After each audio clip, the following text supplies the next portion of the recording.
Welcome back to Jersey Matters. They have reopened the Office of Social Services in Monmouth County because so many people need their help during the pandemic. But the people who work in that building are upset because they say the work rules are not keeping them safe.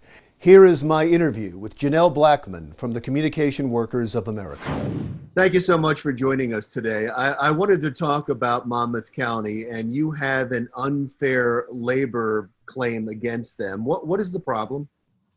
So in Monmouth County, they issued a policy back in March, which allowed employees to be able to quarantine at home if they come into contact with people who tested positive for COVID or if they had any underlying conditions. Subsequent to that, around June, they issued a revised sick leave policy, which then required employees to quarantine at work if they came into contact with individuals that tested positive for COVID or if they were asymptomatic. So, we obviously had some issues with that. We went to them and said, this is unprecedented. Everywhere across the state is requiring people to quarantine at home in order to maintain the safety of other community residents as well as other employees. And so we tried to negotiate with them. They were unwilling to do so or to revise the policy. And so we filed an unfair labor practice charge against them, which brings us to today. They have been issued a temporary restraining order from allowing people to come into the building if they came into contact with individuals who tested positive for COVID for specific titles within the Division of Social Services, which is the petitioning party that we represent. The Division of Social Services is one of the few offices that's open now because it's much needed, especially with the massive layoffs that have been going on. What is Monmouth's position now? Are they fighting you on this? They're still fighting us on this. In fact, they've responded to PERC, the Public Employee Relations Commission, indicating that they wanted to continue to challenge the temporary restraining order and that they think that employees should be able to quarantine at work. Now, with this policy, what they do is they give employees a few masks and a few thermometers, the disposable thermometers that they can test, and they say basically that you should be in charge of your own health, which is true. However, they also do not require masks within the building. They don't require masks for some people, right? But if you had symptoms, you've been exposed, you do have to wear a mask. Well, they give you the masks, that's for sure. There's no policing of whether you wear the mask or not. And the policy is that they cannot mandate it. At least that's been their position.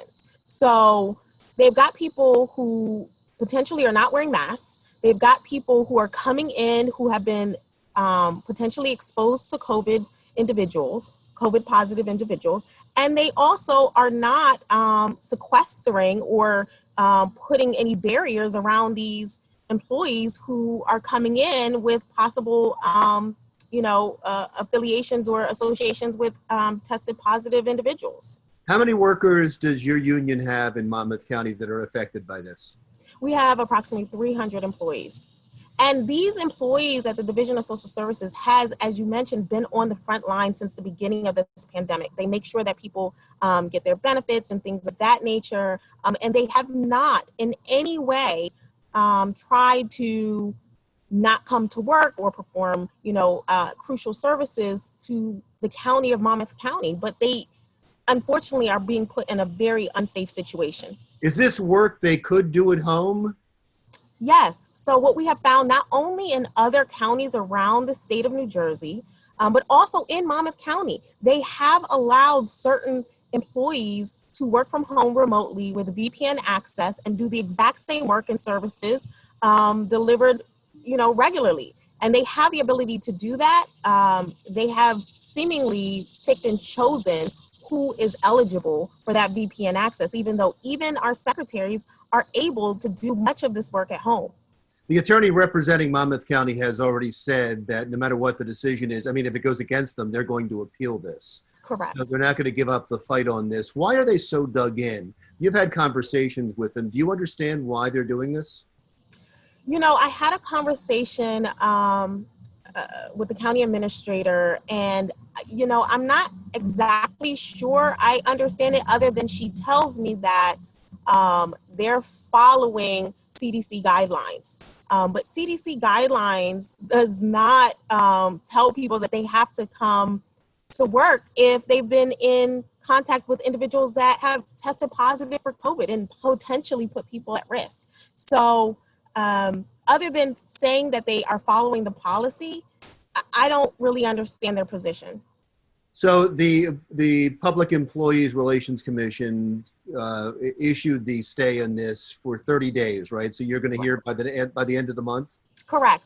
And then we will proceed from there. Right now, we have the restraining order on them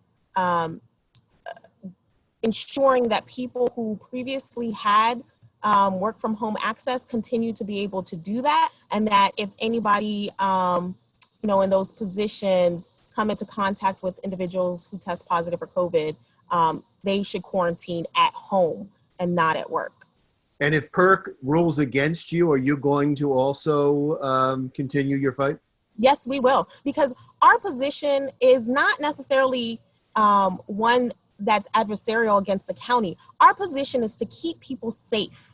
We want to make sure that the residents of Monmouth County are safe. We want to make sure the employees of Monmouth County are safe, and that everyone involved are safe. I mean, that's the only reason why we will continue this fight regardless of the outcome. Well, August 30th is the date. Best of luck to you. We'll check back in. That was Jenelle Blackmon from the Communication Workers of America. When we come right back, an unsolved murder in New Jersey that is frustrating to investigators. We'll tell you about it when Jersey Matters comes right back.